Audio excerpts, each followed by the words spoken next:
क्या आप जानते हैं कि हमारे शास्त्रों में एक ऐसी गुप्त गणना छिपी है जो बताती है कि आपके और हमारे पास असल में कितना वक्त बचा है। यह सिर्फ कोई कहानी नहीं है, बल्कि काल पुरुष के ब्रह्मांडीय शरीर पर आधारित एक भविष्यवाणी है। आज हम उसी अंतिम रहस्य से पर्दा उठाने वाले हैं जो कलयुग के अंत और भगवान कल्कि के आने का संकेत देता है। और जो आप आज जानेंगे वो शायद हमेशा के लिए समय को देखने का आपका नजरिया बदल देगा। दोस्तों, सोचिए एक ऐसे समय के बारे में जब धर्म, सच्चाई, पवित्रता, दया और बल सब खत्म होने लगे, जब परिवार के रिश्ते बिखर जाए और इंसानियत खुद की सबसे बड़ी दुश्मन बन जाए। नहीं, यह किसी डरावनी फिल्म की कहानी नहीं है। यह श्रीमद् भागवत पुराण और विष्णु पुराण में बताए गए उस युग के लक्षण हैं जिसमें हम और आप जी रहे हैं, कलयुग। शास्त्रों के मुताबिक कलयुग की शुरुआत करीब 3102 ईसा पूर्व में हुई थी, जब भगवान श्री कृष्ण ने अपनी लीला पूरी करके इस धरती से विदा ली थी। पुराणों में कलयुग की कुल उम्र 4,32,000 साल बताई गई है। इस हिसाब से तो अभी कलयुग को शुरू हुए लगभग 5,127 साल ही हुए हैं और इसके खत्म होने में 4,27,000 साल से भी ज्यादा का वक्त बाकी है। लेकिन एक मिनट रुकिए, अगर यह सच है तो हमारे चारों ओर यह नैतिक पतन, ये प्राकृतिक आपदाएं और लगातार बढ़ता अधर्म किस ओर इशारा कर रहा है? क्या यह हो सकता है कि समय की इस गिनती में कोई ऐसा राज छिपा हो जिसे हम अब तक समझ ही नहीं पाए? अब सवाल यह है कि अगर लाखों साल बाकी हैं तो कल के अवतार की इतनी बातें क्यों हो रही हैं? यहीं पर एक और प्राचीन ग्रंथ सामने आता है जो इस पारंपरिक गणना को चुनौती देता है। भविष्यमालिका। करीब 16वीं शताब्दी में उड़ीसा के महान संत अच्युतानंद दास और उनके साथी पंचसखाओं ने इस ग्रंथ को रचा था। यह कलयुग के अंत और एक नए युग की शुरुआत की हैरान करने वाली भविष्यवाणियां करता है। कई लोग मानते हैं कि लगभग 600 साल पहले की गई इसकी कई बातें आज सच होती दिख रही हैं। यह ग्रंथ दावा करता है कि कलयुग की उम्र 4,32,000 साल नहीं, बल्कि सिर्फ 5,000 साल ही थी, जो अब पूरी हो चुकी है। इसके अनुसार हम कलयुग के अंत और एक नए युग की शुरुआत के बीच के संधिकाल में जी रहे हैं। यह वो दौर है जब पुराने युग का विनाश और नए युग का निर्माण साथ साथ हो रहा है। लेकिन क्या एक ऐसे ग्रंथ को अंतिम सत्य मान लिया जाए जिसकी व्याख्या पर विद्वानों में भी अलग अलग राय है? इस सवाल का जवाब हमें ब्रह्मांड की एक बेहद गहरी अवधारणा में मिलता है, काल पुरुष। तो यह काल पुरुष क्या है?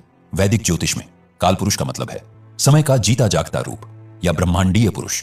यह एक ऐसी सोच है जो पूरे ब्रह्मांड को एक जीवित चेतन शरीर की तरह देखती है और इसी शरीर से पूरा राशि चक्र बना है। जरा कल्पना कीजिए एक विशाल ब्रह्मांडीय इंसान की जो समय के महासागर में लेटा हुआ है। उसका सिर मेष राशि है, उसका चेहरा वृषभ राशि है, उसकी भुजाएं मिथुन राशि हैं, उसका दिल कर्क राशि है और इसी तरह उसके पैर मीन राशि तक फैले हैं। यह सिर्फ एक कल्पना नहीं है, बल्कि यह वो नक्शा है जो बताता है कि ग्रह और नक्षत्र हमारे शरीर और हमारी चेतना पर कैसे असर डालते हैं। लेकिन इसका सबसे बड़ा राज यह है कि इसी काल पुरुष के शरीर में सतयुग, त्रेता, द्वापर और कलयुग समाये हुए हैं। वह अपनी एक ही सांस में पूरे कल्प को जी लेता है। काल पुरुष का सिद्धांत हमें यह बताता है कि हम इस ब्रह्मांडीय खेल में सिर्फ दर्शक नहीं हैं। हमारा हर काम, हमारी हर सोच इस ब्रह्मांडीय चेतना को प्रभावित करती है। हम सब उस विशाल शरीर की एक छोटी सी कोशिका की तरह है। जब समाज में अधर्म और पाप बढ़ता है तो यह ठीक वैसा ही है जैसे काल पुरुष के शरीर में कोई बीमारी पैदा हो गई हो। और जब कोई बीमारी अपनी चरम सीमा पर पहुंच जाती है तो शरीर खुद को बचाने के लिए अपनी इम्यूनिटी को एक्टिवेट करता है। कलयुग के मामले में वही इम्यूनिटी, वही अंतिम इलाज है भगवान विष्णु के 10वें अवतार भगवान कल्कि। जब जब धर्म की हानि होती है और अधर्म बढ़ता है तब तब भगवान खुद इस धरती पर आते हैं। श्रीमद् भागवत पुराण और कल्कि पुराण साफ साफ कहते हैं कि कलयुग के अंत में जब पाप अपने चरम पर होगा तब भगवान कल्कि का अवतार होगा। शास्त्रों में उनके आने के कुछ संकेत भी मिलते हैं। श्रीमद् भागवत महापुराण के अनुसार जब गुरु, सूर्य और चंद्रमा एक साथ पुष्य नक्षत्र में आ जाएंगे तब भगवान कल्कि का जन्म होगा। यह जन्म उत्तर प्रदेश के संभल नाम के गांव में विष्णु यश नाम के एक श्रेष्ठ ब्राह्मण के घर उनकी पत्नी सुमति की कोख से होगा। भगवान कल्कि 64 कलाओं में माहिर होंगे। वे देवदत्त नाम के एक दिव्य सफेद घोड़े पर सवार होकर अपनी विनाशकारी तलवार से दुष्टों और पापियों का अंत करेंगे। उनका मकसद सिर्फ विनाश करना नहीं, बल्कि धर्म की फिर से स्थापना करना और एक नए सुनहरे युग, सतयुग की नींव रखना होगा। और सुनिए, इस काम में वे अकेले नहीं होंगे। शास्त्रों के अनुसार हनुमान जी, परशुराम जी और महर्षि व्यास समेत 7 चिरंजीवी उनकी मदद के लिए पृथ्वी पर प्रकट होंगे।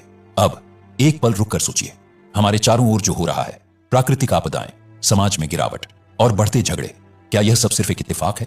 आपको क्या लगता है, क्या हम सच में भगवान कल्कि के स्वागत की दहलीज पर खड़े हैं? नीचे कमेंट्स में हमें जरूर बताइए।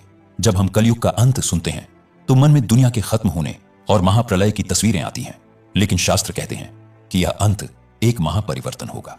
पूरी तरह विनाश नहीं, संहार सिर्फ उन लोगों का होगा जो अधर्म और पाप के रास्ते पर हैं। यह एक बहुत बड़ी शुद्धिकरण प्रक्रिया की तरह होगा। जिसमें सारी नकारात्मकता को जड़ से खत्म कर दिया जाएगा। जो लोग सच्चे हैं और धर्म के रास्ते पर हैं, उनके दिलों में भक्ति और पवित्रता बढ़ेगी। यह चेतना का एक वैश्विक बदलाव होगा। इंसानों की औसत उम्र फिर से बढ़ने लगेगी, प्रकृति खुद को संतुलित करेगी और धरती पर एक बार फिर सत्य और धर्म का राज होगा। एक लोक कथा इस रहस्य को और भी गहरा बना देती है। कहा जाता है कि देवदत्त नाम का एक घोड़ा, जिसे भगवान कल्कि की सवारी माना जाता है, सदियों से मौजूद है और उसके पिछले पैर में एक घाव है। मान्यता है कि जब यह घाव पूरी तरह भर जाएगा तब कलयुग खत्म हो जाएगा और भगवान कल्कि प्रकट होंगे। यह कहानी भले ही प्रामाणिक ना हो, लेकिन यह इस गहरे सच की ओर इशारा करती है कि समय धीरे धीरे अपने अंजाम की ओर बढ़ रहा है। तो आखिर कलयुग का अंत कब होगा? क्या यह लाखों साल दूर है जैसा पुराण बताते हैं, या फिर भविष्य मालिका के अनुसार यह बस कुछ ही सालों की दूरी पर है? सच तो यह है कि कोई भी आपको पक्की तारीख नहीं बता सकता, लेकिन काल पुरुष, कल्कि अवतार और शास्त्रों की भविष्यवाणियां एक बड़े सच की तरफ इशारा करती हैं। अंत निश्चित है। तो असली सवाल यह नहीं है कि कलयुग कब खत्म होगा। असली सवाल यह है कि जब तक यह है, हम इसमें कर क्या रहे हैं।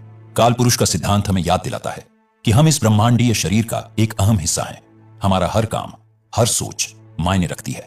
तो क्या हम अपनी चेतना को पवित्र करके आने वाले सतयुग के लिए खुद को तैयार कर रहे हैं, या फिर हम कलयुग के अंधेरे में ही खोए रहना चाहते हैं? चुनाव आपका है। भगवान कल्कि का आना सिर्फ एक बाहरी घटना नहीं होगी, यह एक आंतरिक क्रांति भी होगी। यह उन सभी के लिए एक नए युग की शुरुआत होगी जो सत्य, धर्म और दया के रास्ते पर चलने को तैयार है। अगर इस वीडियो ने आपको सोचने पर मजबूर किया है तो इसे लाइक करें और अपने दोस्तों और परिवार के साथ शेयर करें। और सनातन धर्म के ऐसे ही गहरे रहस्यों को जानने के लिए हमारे चैनल को सब्सक्राइब करना न भूलें। जय श्री कल्कि।